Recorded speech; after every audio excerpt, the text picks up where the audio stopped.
Hello friends, I am here Professor A.K. Ghadge, Associate Professor in Dhananjay Gadge College of Commerce, Satara, Autonomous College, Department of Statistics, at become second semester 3. There are compulsory subject named as business statistics. So there are in semester 3 one paper and semester 4 there is second paper. So already we see the contents of this paper first, that is descriptive statistics. So as per the definition of statistics, we know that statistics is nothing but the science which deals with collection, presentation, analysis and interpretation of data. Again, data means information collected for statistical study is called as a data. There are two types of data, qualitative data as well as quantitative data.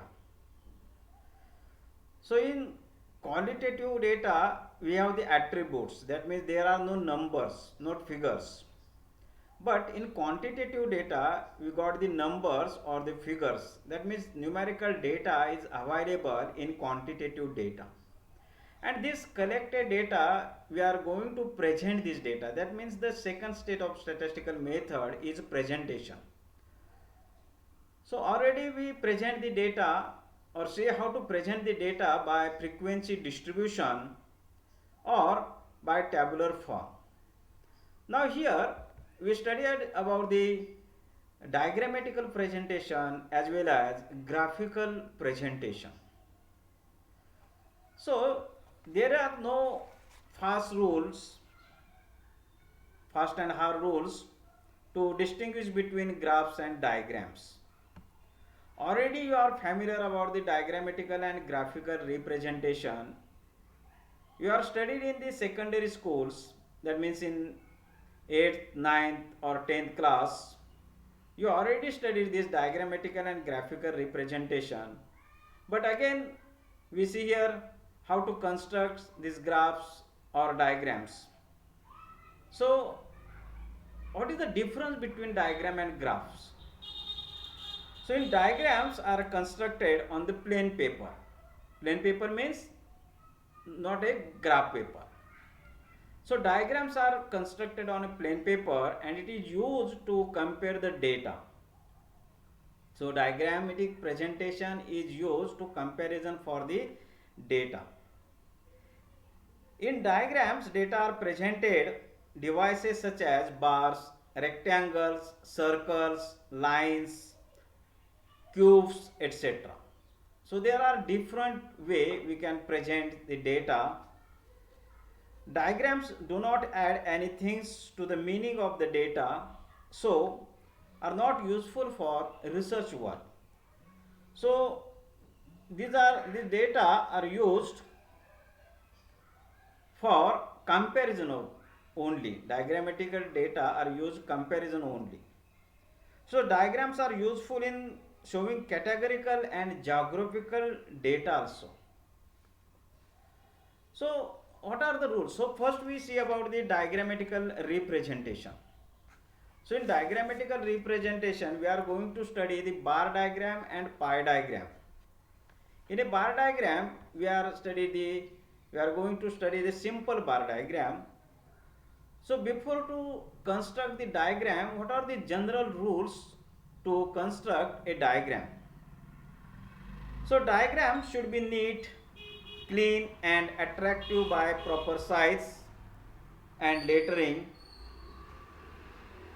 Use appropriate devices like different colors, different shades, dots, dashes, dotted lines, broken lines, dots, dash, etc.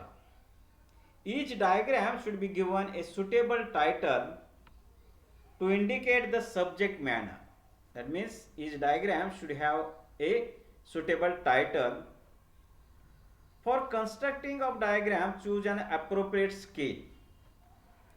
The scale should be selected consistent with the size of paper and the size of the observation. That means the scale is depends upon the numbers observations in your hand and what is the size of your paper. That means where we draw the diagram. The source note when ever possible should be given at the bottom of diagram. So there are various types of the diagrammatical representation, but in our syllabus we are studied here the bar diagram, especially simple bar diagram, and then to draw a pie diagram. How to construct the bar diagram? So bar diagram is simple and widely used devices for presenting data. Bar diagrams is simple to understand and easy to construct. Bar diagrams are drawn vertical as well as horizontal. So how to construct this? So following are the steps for constructing bar diagrams. Height of bars are taken equal to the value of variable. So on the if you draw the bars by taking the baseline as horizontal line, then on this horizontal line we take the variable and the height of that variable is nothing but the value of that variable. Second step is all bars drawn on the same baseline. That means if we select the horizontal line, then all bars must be drawn on this horizontal line. If we take the vertical line, then draw all bars on the vertical line. Third step is proper and information spacing should be kept between the bars. That means each bar should be equal width and all the bars have the same or uniform spacing between each bar. Now what are the uses of bar? The bars diagrams are used for comparison study. Now see, this is an example of bar diagram. In a firm of 400 employees, the percentage of monthly salary saved by each employee is given in the following table. Represent it through a bar graph or bar diagram. So data is given here is savings in percentage and the number of employees in a firm. So 20% saving from their salary, there are 105 employees. 30% saving, there are 199 employees in a firm. 40% saving out of their salary, out of them salary is 29 number of employees, and 50% savings, there are 73 employees. So total there are 400 employees, and these 400 employees are distributed corresponding to the savings in percentage. So here the variable is the savings and the value of that saving is the number of employees. So to construct the bar diagram, we here on horizontal line we put up the saving figures. So at equidistance we mark here these numbers 20, 30, 40 and 50, and on vertical line the minimum value is 29 and maximum is near about 200, that is 199. So first we take a suitable scale on vertical line and all figures must be covered in this scale, and then erect each rectangle, such as for example suppose 20 is the number of that variable name, variable value is 20%, and this 20% we see on the horizontal line and its value is 105. So corresponding to the 105 on the vertical line, we construct the first rectangle like this one. Now second one is 30 value, 30 percentage value, and its number of their number of employee figure is 199. So corresponding to the 199, see the value corresponding to on the vertical line 199 and construct the next rectangle. Same manner we construct the next two rectangles also. So these are called as bars. Rectangles is nothing but the bars. So called as a bar diagram. So there is only a single variable, so called as a simple bar diagram. And this simple bar diagram we can construct here as a horizontal, but we can draw such a construct this bar diagram as a vertical also. So you see in the blue lines, blue bars, blue colors. So this is a horizontal bars, and these are the red showing as a vertical bars. So bar diagram we can construct vertical as well as horizontal. Next, this is again one more example. The data on the mode of the transported used by 720 students are given below. So mode of transport are ST bus, cycle, train, scooter and car. And the number of students are 120, 180, 240, 100 and 80. And we want to construct a bar diagram for this number of students and mode of the transport. So again, see here on the horizontal line, we put up the mode of transport, that is variable, ST bus, cycle, train, scooter and car. Take the proper distance between the each bar, that means same distance, equal distance from each bar. Mark these points on this horizontal line and see its corresponding observation value, that is 120 by ST bus mode. Total number of the students are 120, so 120 we see the value on vertical line. So before to draw the bar, first take the suitable scale on vertical line. So here maximum value is 240 and minimum is 80. So from 50 to 300 we first mark these points on vertical line by taking the scale, and then see the value 120 on y-axis and draw a bar corresponding to the ST bus transport mode. Again corresponding to the cycle, there are 180 students. So see again the value on vertical line 180 and corresponding to 180 and cycle, draw the second bar. Similarly for the train, 240 value see on the y-axis and draw the next bar, next rectangle, and repeat this process for the scooter and car.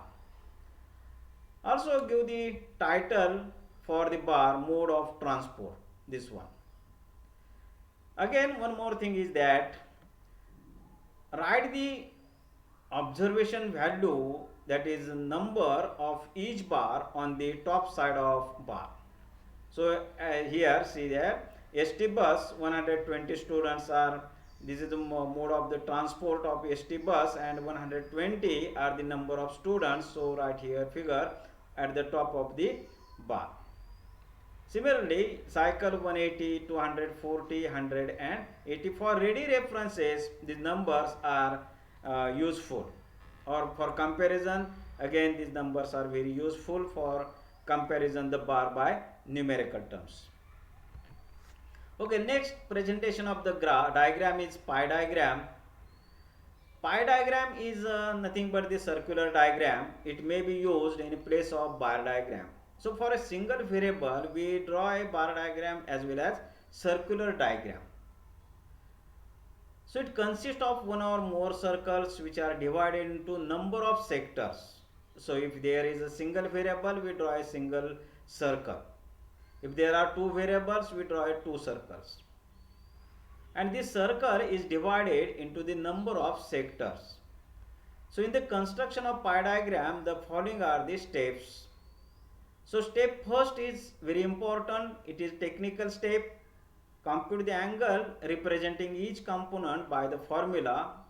So why we compute the angle? So we know that the angle of the circle is 360, and our here job is to divide this circle or this 360 degrees into different sectors corresponding to the angle of components. So here first we compute the angle of each component by this formula. So angle of component is equal to value of component divided by total value into 360.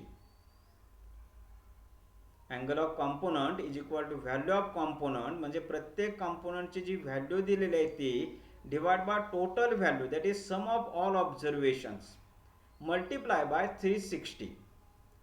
So by using this formula we first compute the angle of component. Step 2 is draw a circle by taking suitable radius.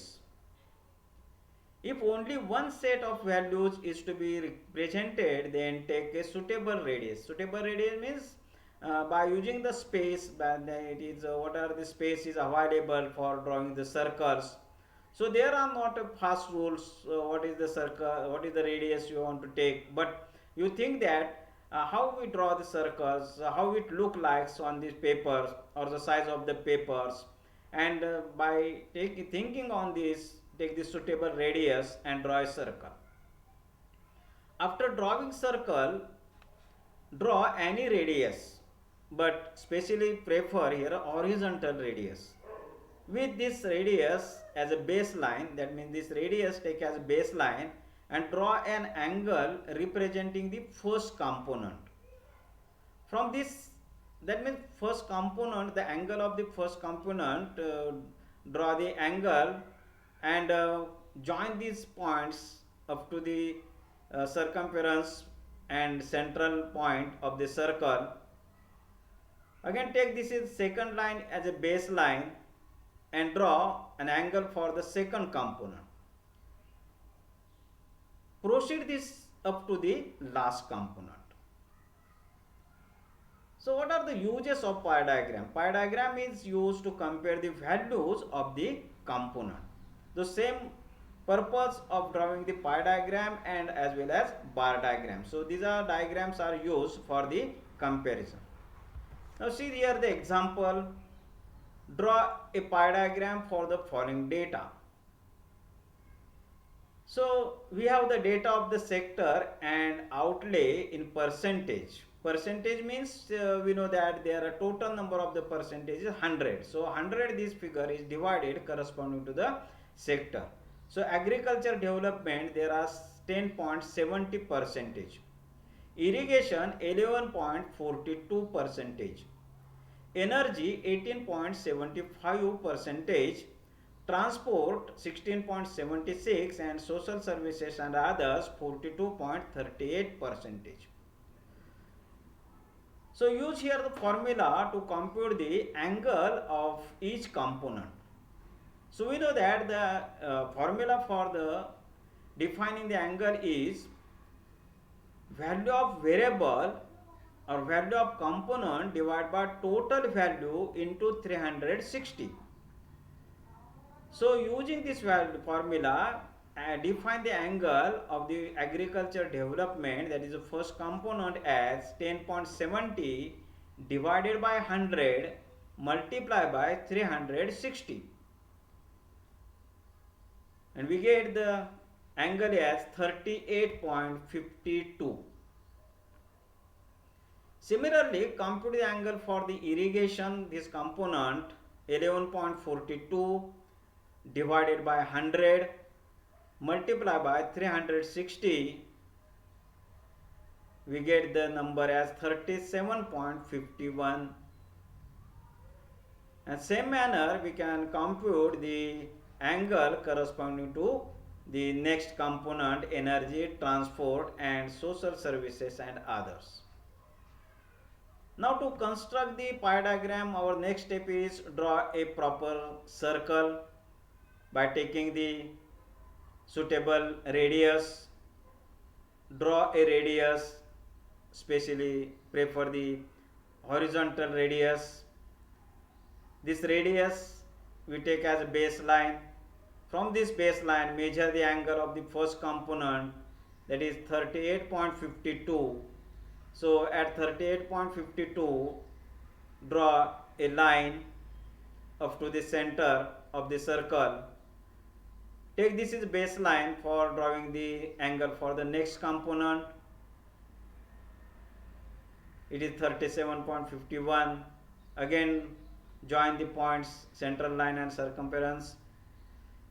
Again, take this as baseline and repeat this process up to the uh, last component. So the pie diagram look like this one. So these are the divided sectors we get on the plain paper. Now fill up the colors or dotted lines, dots, etc. in this pie diagram.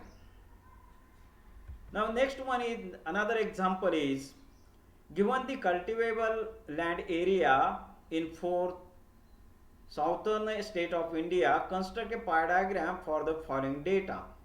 So states Andhra Pradesh, Karnataka, Kerala, Tamil Nadu, and cultivable area in particular crops is 663, 448, 290 and 556. Again same manner, first define the angle of these all components, that is value of component divided by total value into 360. So here then in this table I show here the angle of each component and draw a circle and divide this circle into the different sector by using the angles. So by this way we have present the data in diagrammatical representation, that is bar diagram as well as pie diagram. Okay, we stop here and on the next lecture we see the graphical representation. Okay, thank you.